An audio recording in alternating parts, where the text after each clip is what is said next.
मेरी आवाज सुनाई दे रही है तो मैं बताना चाहता हूं यह आम आदमी पार्टी है।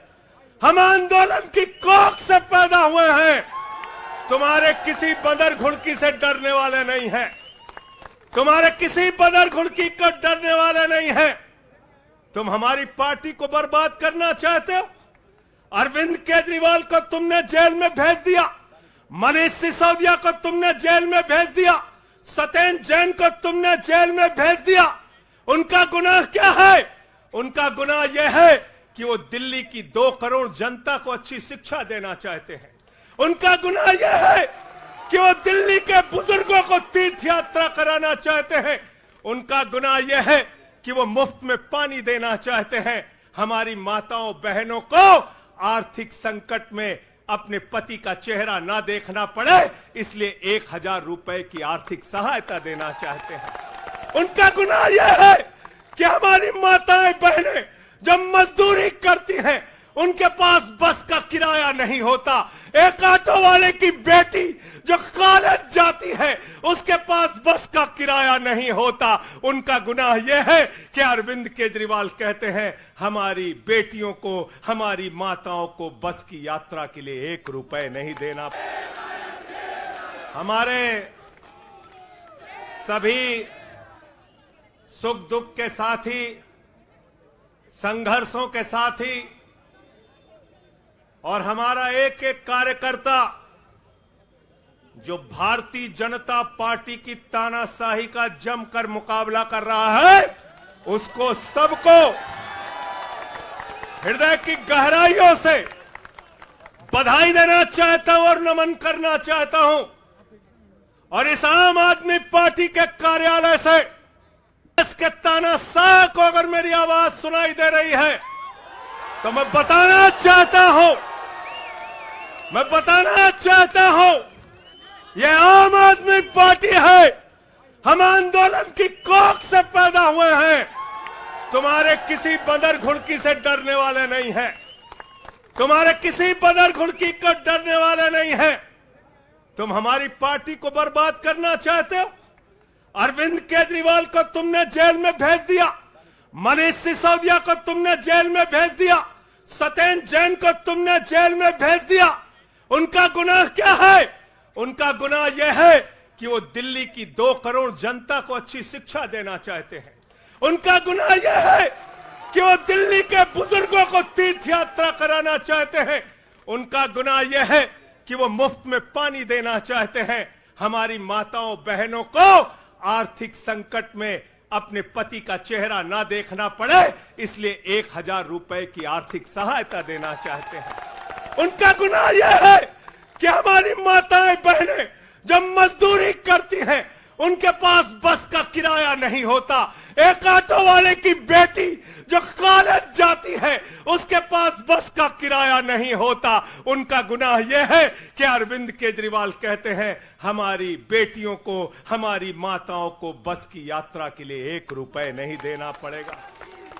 तुम हिंदुस्तान की सबसे बेहतरीन सरकार अरविंद केजरीवाल की सरकार को गिराना चाहते हो, तोड़ना चाहते हो, हमारे विधायकों को डराना चाहते हो। आतिशी को गिरफ्तार करोगे, सौरभ भारद्वाज को गिरफ्तार करोगे, दुर्गेश पाठक को गिरफ्तार करोगे, राघव चड्ढा को गिरफ्तार करोगे, हमारे विधायकों के घर पे छापेमारी करोगे, इनकम टैक्स का छापा गुलाब सिंह पे, कैलाश गहलोत से 4.5 घंटे पूछताछ। तानाशाही मचा रखी है इस देश के अंदर। तानाशाही मचा रखी है, तानाशाही मचा रखी है। मैं कहना चाहता हूं 6 महीने जेल में रह के आया हूं। 6 महीने जेल में रह के आया हूं। नरेंद्र मोदी जी, कान खोलकर सुन लो। आम आदमी पार्टी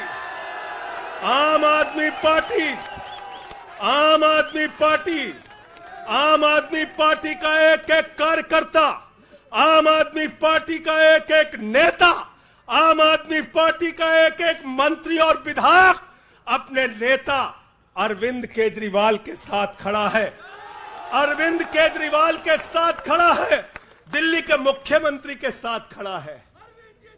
क्या कह रहे हैं भाजपाई? भाजपाई कह रहे हैं केजरीवाल इस्तीफा क्यों नहीं देते, केजरीवाल इस्तीफा क्यों नहीं देते। ये केजरीवाल का इस्तीफा नहीं मांग रहे हैं, याद रखना।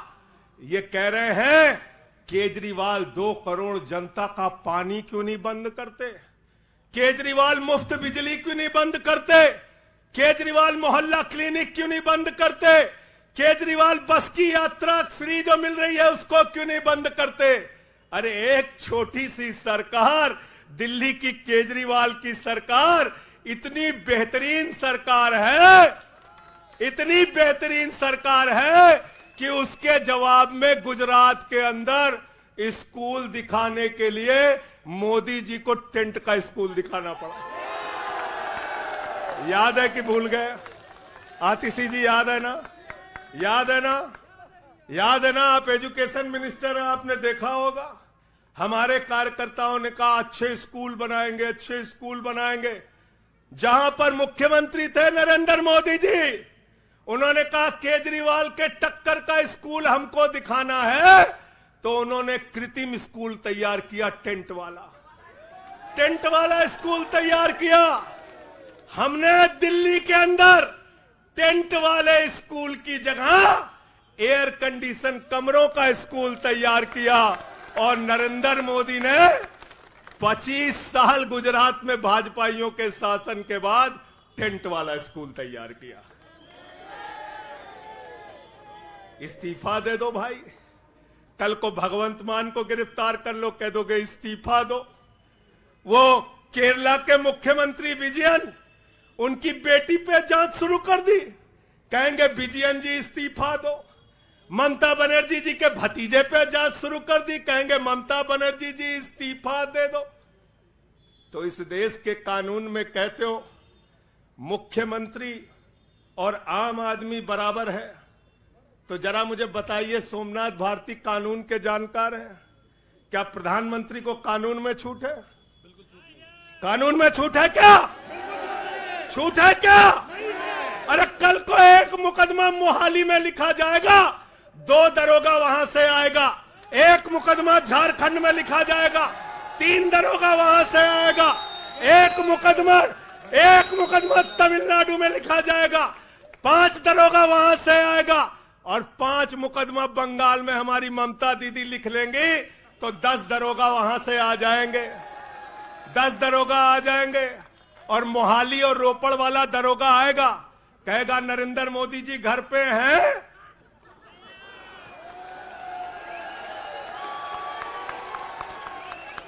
तो भाजपाइयों जवाब दो इसका। क्या देश का प्रधानमंत्री बंगाल के थाने में जाके जांच में शामिल होगा कि नहीं होगा? बताओ मुझे, जवाब दो इसका। क्या वो शामिल होगा तमिलनाडु की जांच में? क्या वो जांच में शामिल होगा पंजाब के अंदर?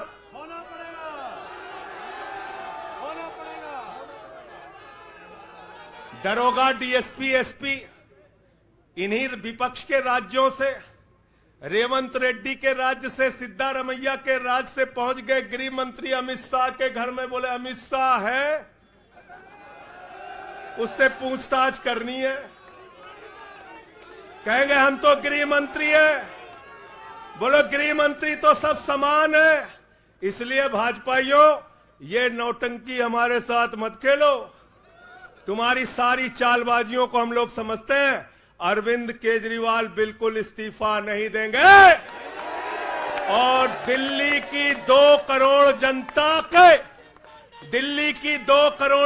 के लिए काम करेंगे। दिल्ली की 2 करोड़ जनता के लिए काम करेंगे। कहते हैं चिट्ठी कैसे लिखेंगे? 6 महीने जेल में रह के आया भाई, 6 महीने जेल में रह के आया। आतिशी जी कैलाश गहलोत के पास जेल विभाग है, उनसे पता कर लीजिएगा। मैंने तो डीपीआर भी पढ़ा, संजीव झा को रास्ते में बता रहा था। जेल मैनुअल में लिखा है कोई भी व्यक्ति जेल में रह के असीमित चिट्ठियां लिख सकता है, असीमित।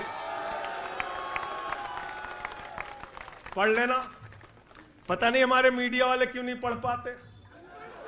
बहस चल रही थी, केजरीवाल सरकार कैसे लिखेंगे, कैसे चलाएंगे, चिट्ठी कैसे लिखेंगे। असीमित चिट्ठियां लिख सकते हैं अब, असीमित, उसकी कोई लिमिट नहीं है।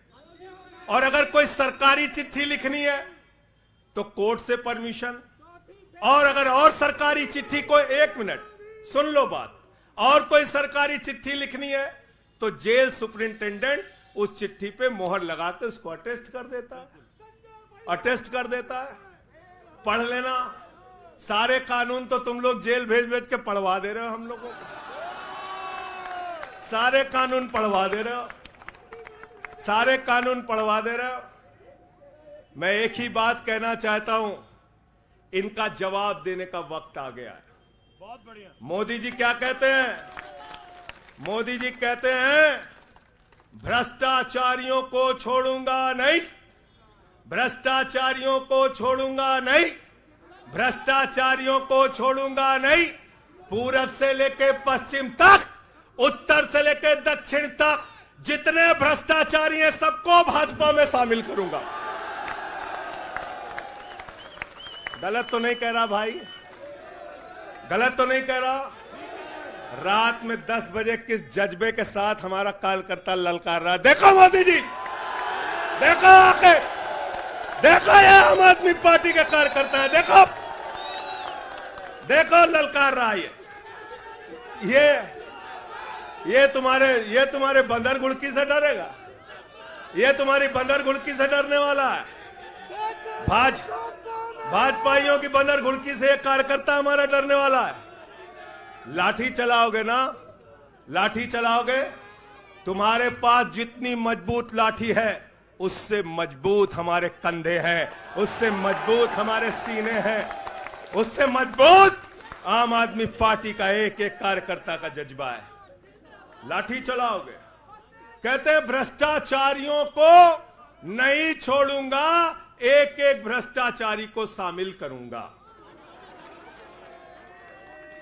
मुझे आतिशी जी भाजपा के कार्यकर्ताओं में बड़ी दया आती है, सौरभ भाई, बहुत दया आती है। बेचारे आसाम में तैयार हुए, वाटर घोटाला, वाटर घोटाला, वाटर घोटाला, बुकलेट तैयार की, लाठी से उसको 6 महीने तक बांटा कि ये हेमंत बिस्व शर्मा का भ्रष्टाचार है, हेमंत बिस्व शर्मा का भ्रष्टाचार है। लाठी खाए, जेल में गए। गोपाल राय जी क्या हुआ उसके बाद? क्या हुआ? कार्यकर्ता जुलूस निकाल रहा था, मोदी जी हेमंत बिस्व शर्मा को गले लगा रहे थे, गले लगा रहे थे। वो रोने लगा, उसने कहा अरे इसने तो वाटर घोटाला किया है। बोले कुछ नहीं, अब हमारा भाई है। उसको मुख्यमंत्री बना दिया, उसको मुख्यमंत्री बना दिया। उसके बाद कहने लगे अजीत पवार ने 70,000 करोड़ का घोटाला किया है, चक्की पिसिंग पिसिंग पिसिंग पिसिंग पिसिंग पिसिंग। सारे भाजपाई कार्यकर्ता लग गए बेचारे, कहने लगे मोदी जी कह रहे पिसिंग तो पिसिंग करेगा। अब वो सब कार्यकर्ता बेचारे नारा लगा रहे थे पिसिंग पिसिंग पिसिंग, तब तक पता चला उसको भी गले लगा लिया। पिसिंग पिसिंग की जगह कहने लगे मिक्सिंग मिक्सिंग मिक्सिंग मिक्सिंग। फिर कहने लगे हसन मुशर्रफ चीनी घोटाला किया है 100 करोड़ का। फिर कहने लगे छगन भुजबल ने महाराष्ट्र सदन का घोटाला किया है। और तो और ये भाजपाइयों, इनको शर्म नहीं आती, कहते राष्ट्रवादी हैं, कह रहे थे आदर्श घोटाला किया है, हमारे जवानों का पैसा खाया है, ये किया है, वो किया है। आदर्श घोटाले के खिलाफ भाजपा का कार्यकर्ता लाठी खा रहा था। आदर्श घोटाले वाले मुख्यमंत्री को उठा के राज्यसभा में भेज दिया भाजपाइयों ने। भाजपाइयों ने अशोक चौहान को भेज दिया। वहां गए, कहने लगे शारदा स्कैम किया, नारदा स्कैम किया। मुकुल राय शुभेंदु अधिकारी को भाजपा में शामिल कर लिया। तो मैंने भाजपाइयों के लिए नारा बनाया है, जो जितना बड़ा भ्रष्टाचारी वो उतना बड़ा पदाधिकारी। जो जितना बड़ा भ्रष्टाचारी वो उतना बड़ा पदाधिकारी। भाजपा का पदाधिकारी, भाजपा का पदाधिकारी। मैं भाजपाइयों के लिए मैंने बोला गोपाल भाई, भाजपाइयों के लिए नारा बनाया स्पेशली। जेल में खाली थे, कुछ तो काम करना था। जो जितना बड़ा भ्रष्टाचारी वो उतना बड़ा पदाधिकारी। और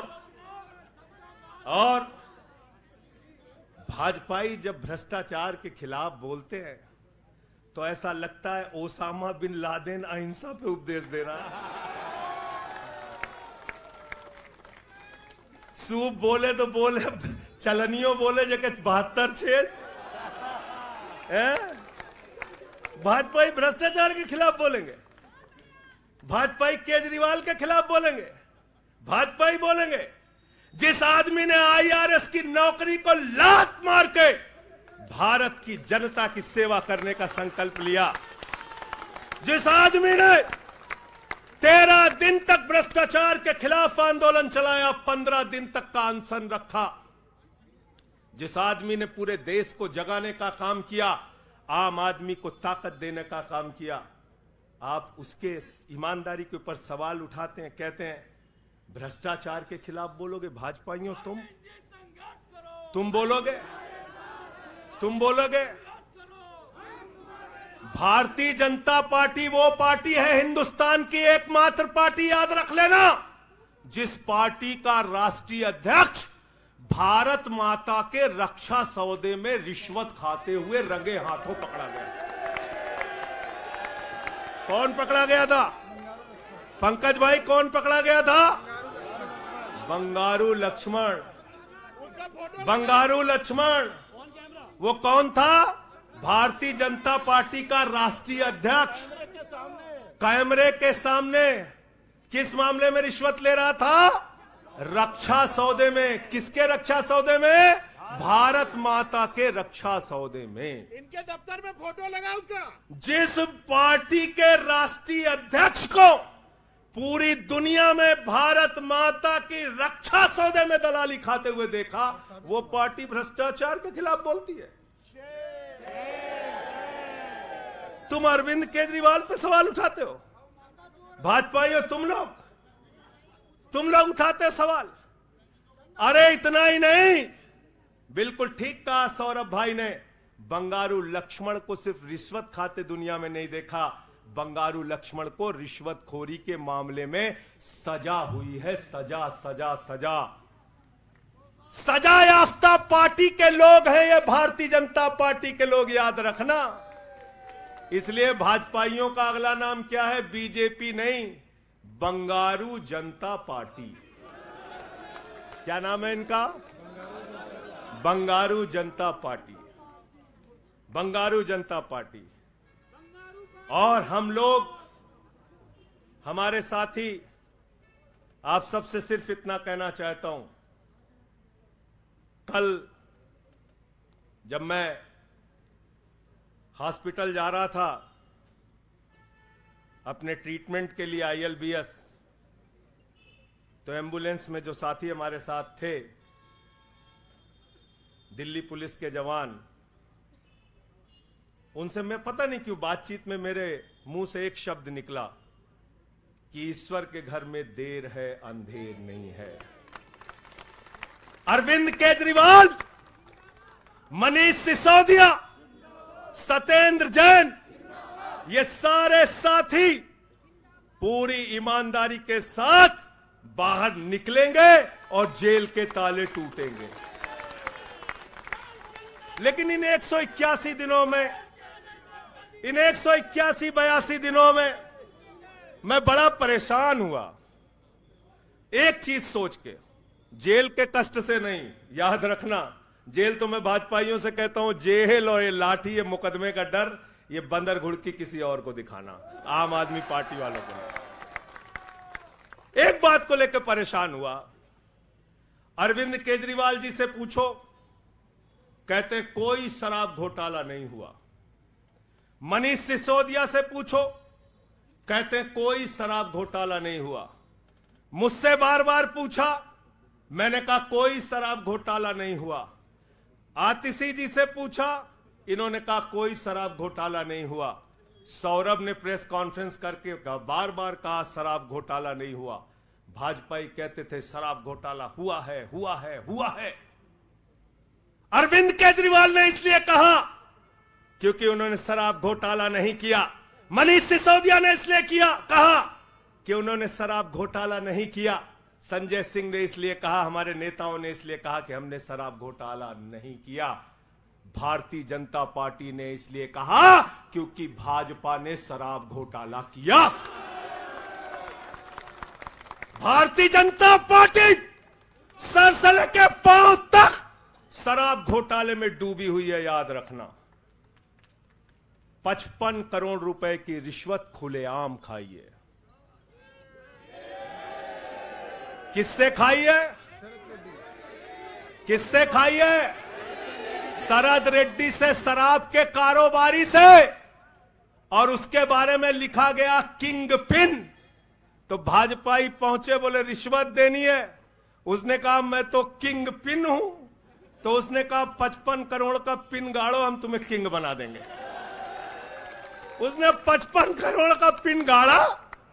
भाजपाइयों ने गड्डी गिनना शुरू किया। उसको कहा तुम तो किंग हो, किंग हो, किंग हो, शरद रेड्डी जिंदाबाद।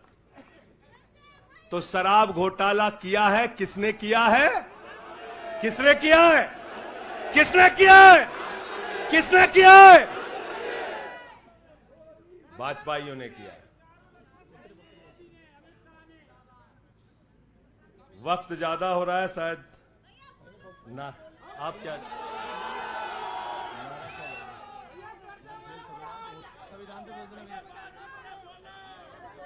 अभी कह रहे हैं बोलने के लिए सब लोग? आदिल भाई की पर्ची आ गई तो मैं थोड़ा डर गया था।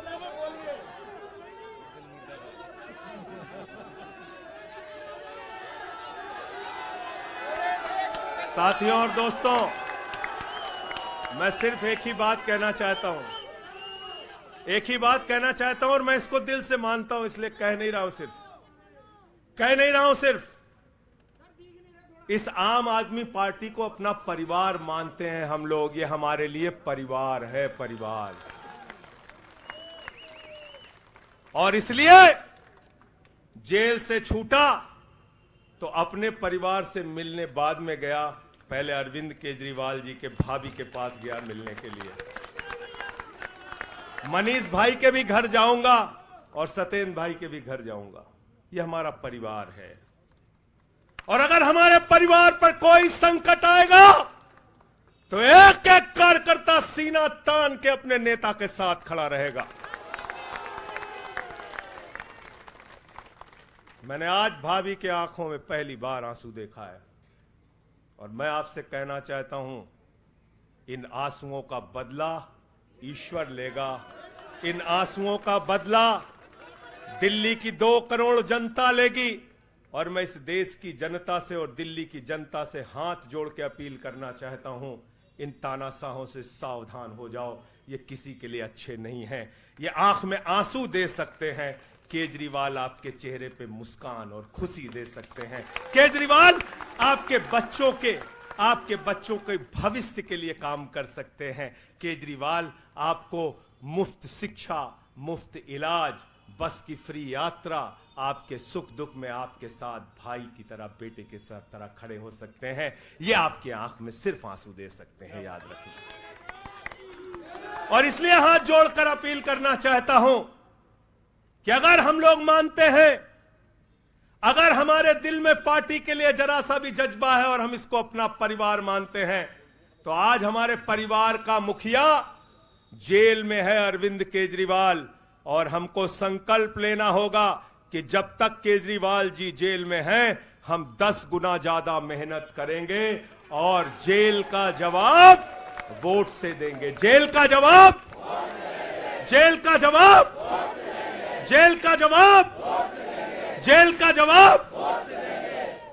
क्योंकि इसी में तो सबसे ज्यादा ताकत है, इसी वोट में तो सबसे ज्यादा ताकत है। और यही आपकी सरकार इनकी आंखों की किरकिरी बनी है, जो आप लोगों के लिए काम कर रहे हो। केजरीवाल जी, मनीष सिसोदिया जी, सत्येंद्र जैन जी कैसे लोगों के लिए काम कर रहे हैं, यही तो किरकिरी है। और कौन सी पार्टी है ये? कौन सी पार्टी है? बंगारू जनता और बंगारू जनता पार्टी वो पार्टी है जिसने देश का गृह राज्य मंत्री किसको बनाया? टेनी को। किसको बनाया? अजय मिश्रा। टेनी को। पूरे देश ने देखा ना, पूरे देश ने देखा ना। उसके बेटे ने देश के 4 अन्नदाता किसानों को कुचलते हुए उसका वीडियो पूरे देश ने देखा। वो कौन है? देश का गृह राज्य मंत्री। आपने देखा पहलवान बेटियों के न्याय की बात आई, प्रधानमंत्री खामोश। कहते हैं केजरीवाल इस्तीफा दो। मणिपुर 1 साल से जल रहा है, वहां की बेटियों को निवस्त करके, वहां की पत्नी, वहां के एक फौजी की पत्नी को निवस्त करके घुमाया गया। उस हिंसक मुख्यमंत्री का इस्तीफा नहीं मांगते भाजपाई, जो एक राज्य को जला रहा है 1 साल से, उसका इस्तीफा नहीं मांगते। जो आपके बच्चों को शिक्षा दे रहा है उसका इस्तीफा मांगते। इसलिए किसी भी गलतफहमी में मत रहना, और अगर ये इस्तीफा वाला चक्कर शुरू हो गया तो जान लो ये सारे विपक्ष के जितने भी मुख्यमंत्री हैं सब जेल में होंगे और सबको इस्तीफा देना पड़ेगा। इसलिए इनके चक्कर में मत पड़ना, इसलिए इनके चक्कर में मत पड़ना। और इसलिए कल से जब भी कोई पत्रकार आपसे पूछे या कोई भी आपको भाजपाई सवाल करे तो उनसे कहना, भाई पीएम भी कानून में बराबर है। 2 मुकदमा हम लिखवा रहे हैं किसी राज्य में, चाहे वो हैदराबाद में, चाहे वो मोहाली में, चाहे रोपड़ में, चाहे बंगाल में, चाहे तमिलनाडु में, जाके मोदी जी पूछताछ में शामिल हो। क्यों भाई? बिल्कुल ठीक कह रहे हैं, एकदम ठीक कह रहे हैं। शामिल हो, बराबरी का मामला हो, कोई प्रोटेक्शन नहीं है। तो मैं आप सबसे यही तो बताया भैया कि शराब घोटाला ऊपर से लेके नीचे तक भाजपाई शराब घोटाले में डूबे हुए हैं, सराबोर हैं। हमारा मनी ट्रेल खोज रहे हो? मनी ट्रेल तो साफ साफ दिख रहा है भाजपाइयों का। वहां टेल में मनी पहुंच वहां टेल तक बिल्कुल। अच्छा एक चीज बताओ, पंकज जी हैं, हमारी पार्टी के अंदर कोई आदमी चंदा देता है, अगर कोई आदमी चंदा देता है उसके बारे में पता होता है, हाँ भाई ये चंदा दिया। 55 करोड़ रुपए उस आदमी से आपने रिश्वत खाई जिसको पहले गिरफ्तार किया गया। और क्या 55 करोड़ की रिश्वत के बारे में यहां मीडिया के साथी हैं, बताइए क्या भारतीय जनता पार्टी के शीर्ष नेताओं को पता नहीं रहा होगा? पता नहीं रहा होगा? पता नहीं रहा होगा? तो इसलिए मैं सिर्फ यही कहना चाहता हूं इनसे भाई, और आज मैंने जेल से छूटते ही कहा और जेल से छूटने के बाद अपने काम में लग गया हूं। जश्न का वक्त नहीं है, जंग का वक्त है। जश्न का वक्त नहीं है, जंग का वक्त है। संघर्ष के लिए तैयार हो जाओ, जम के लड़ेंगे और लड़ेंगे लड़ेंगे लड़ेंगे लड़ेंगे लड़ेंगे। और मैं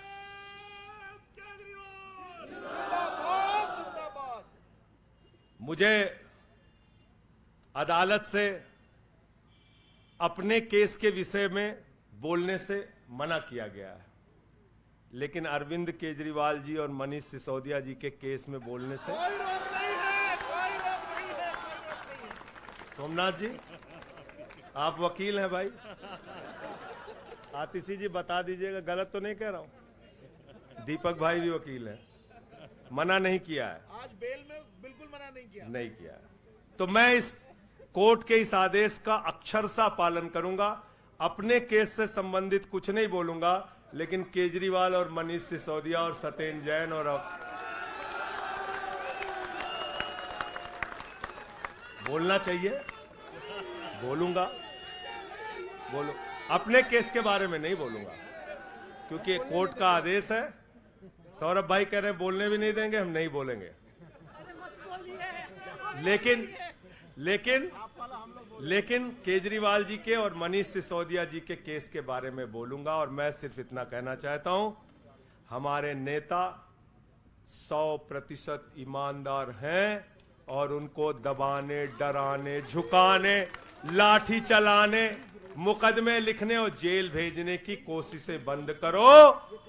वो बाहर आएंगे, पूरी ईमानदारी और सच्चाई के साथ बाहर आएंगे। मैं इस पूरी लड़ाई में एक वो शख्स जिसने अपने बेबाक तर्कों से अदालत के सामने पूरे सच को लाने का काम किया, अभिषेक मनु सिंघवी जी का हृदय की गहराइयों से धन्यवाद देना चाहता हूं। हृदय की गहराइयों से धन्यवाद देना चाहता हूं। और कल कुछ मैं अस्पताल में था, ऊल जलूल खबर चल रही थी, ऊल जलूल खबर। एक बात याद रखना, इस शरीर के एक एक अंग में निष्ठा है, ईमानदारी है, सच्चाई है और पार्टी के लिए जीने और मरने का जज्बा है। इसलिए किसी के भी मन में किसी के प्रकार की शंका और आशंका हो तो इसी वक्त उसको निकाल के कूड़ेदान में डाल देना। हम लोग झाड़ू वाले हैं और ये जो कीचड़ फैलाए हुए हैं भाजपा ही, इनकी गंदगी को हम लोग साफ करेंगे। बहुत बहुत धन्यवाद, बहुत बहुत आभार। बहुत किताबें पढ़ी जेल के अंदर, बहुत समय मिला किताबें पढ़ने का। शहीद आजम भगत सिंह को जब फांसी की सजा सुनाई गई तो उनके भाई उदास थे। एक लाइन कह के अपनी बात खत्म करूंगा। उन्होंने अपने भाई कुलतार सिंह को चिट्ठी लिखी और चिट्ठी के अंत में लिखा, जफा का मतलब होता है अत्याचार। उन्होंने अपने भाई को लिखा, उन्हें यह फिक्र है हरदम नया तर्जे जफा क्या है। उन्हें यह फिक्र है हरदम नया तर्जे जफा क्या है। हमें भी शौक है देखें सितम की इंतहा क्या है। हमें भी शौक है देखें सितम की इंतहा क्या है। और हमने तो कहा था प्रधानमंत्री जी, हम आपकी यातना के पैमाने को चेक करना चाहते हैं,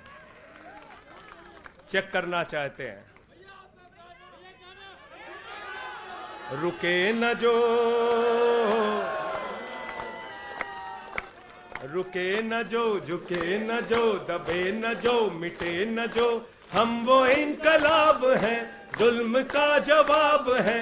हर शहीद हर गरीब का हम ही तो ख्वाब है। रुके न जो, झुके न जो, रुके न जो, झुके न जो, दबे न जो, मिटे न जो, हम वो इनकलाब हैं, जुल्म का जवाब है। हर शहीद हर गरीब का हम ही तो ख्वाब है। रुके न जो, झुके न जो, जी रहे हैं इसलिए कि प्यार जग में जी सके, प्यार जग में जी सके, प्यार जग में जी सके। आदमी का खून कोई आदमी न पी सके, आदमी न पी सके, आदमी न पी सके। मालिकों मजूर के, नौकरों हुजूर के, फर्क को मिटाएंगे, समानता को लाएंगे। रुके न जो, झुके न जो, दबे न जो, मिटे न जो, हम वो इनकलाब है, जुल्म का जवाब है। हर शहीद हर गरीब का हम ही तो ख्वाब है। रुके न जो, झुके न जो, मानते नहीं है फर्क हिंदू मुसलमान का, हिंदू मुसलमान का, हिंदू मुसलमान का। जानते हैं रिश्ता इंसान से इंसान का, इंसान से इंसान, इंसान से इंसान का। जाति के धर्म के भाषा और वेश के द्वंद को मिटाएंगे, समानता को लाएंगे। रुके न जो, झुके न जो, दबे न जो, मिटे न जो, हम वो इनकलाब है, जुल्म का जवाब है। हर शहीद हर गरीब का हमें तो ख्वाब है। रुके न जो, झुके न जो, रुके न जो, झुके न जो। भारत माता की इंकलाब।